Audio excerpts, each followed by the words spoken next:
and now my wife is about to take half my fortune and I'm left without any cheap. কোল্ডপ্লের কনসার্টে সহকর্মীকে আলিঙ্গনের video viral হওয়ার পর মার্কিন প্রযুক্তি সংস্থা অ্যাস্ট্রোনোমারের প্রধান নির্বাহী কর্মকর্তা অ্যান্ড্রি বাইরনকে সাময়িক বরখাস্ত করা হয়েছে। তবে সংস্থার প্রধান মানব সম্পদ কর্মকর্তা যে ক্রিস্টিন ক্যাবটের সঙ্গে তিনি ভিডিওতে ধরা পড়েন তার বিরুদ্ধে কোনো ব্যবস্থা নেওয়া হয়েছে কিনা তা জানা যায়নি।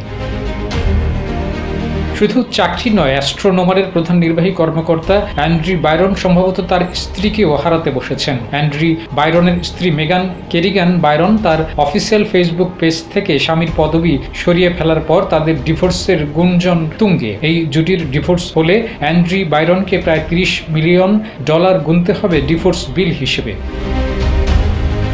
16 জুলাই বুধবার রাতে বোস্টনে কোল্ডপ্লের একটি কনসার্টের বিশাল স্ক্রিনে যখন দর্শক সারির মধ্যে থেকে ওই যুগলকে একে অপরকে জড়িয়ে ওয়ালটন এখন দেশের সীমানা পেরিয়ে পৌঁছে গিয়েছে 50টিরও বেশি দেশে।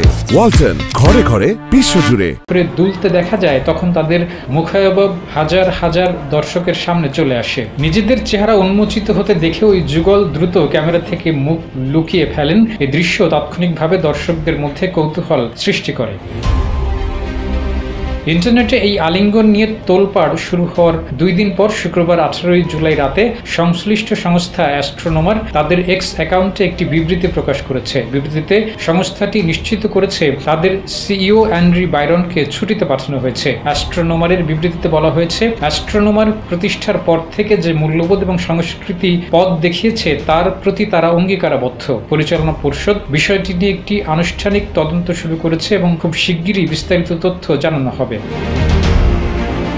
তদন্ত চলাকালীন সংস্থার সহ-প্রতিষ্ঠাতা এবং প্রধান পণ্য কর্মকর্তা পিট ডিজয়কে অন্তর্বর্তীকালীন সিইও হিসেবে দায়িত্ব দেওয়া হয়েছে। অ্যান্ড্রি বাইরন 2023 সালের জুলাই থেকে ওই সংস্থায় কর্মরত ছিলেন। অন্যদিকে ভিডিওর নারীকে সংস্থার প্রধান মানব সম্পদ কর্মকর্তা ক্রিস্টিন ক্যাবট বলে চিহ্নিত করা হয়েছে। তিনি 2024 সালের নভেম্বর থেকে অ্যাস্ট্রোনোমারে কাজ করছেন। ডেস্ক রিপোর্ট, জয় দিন।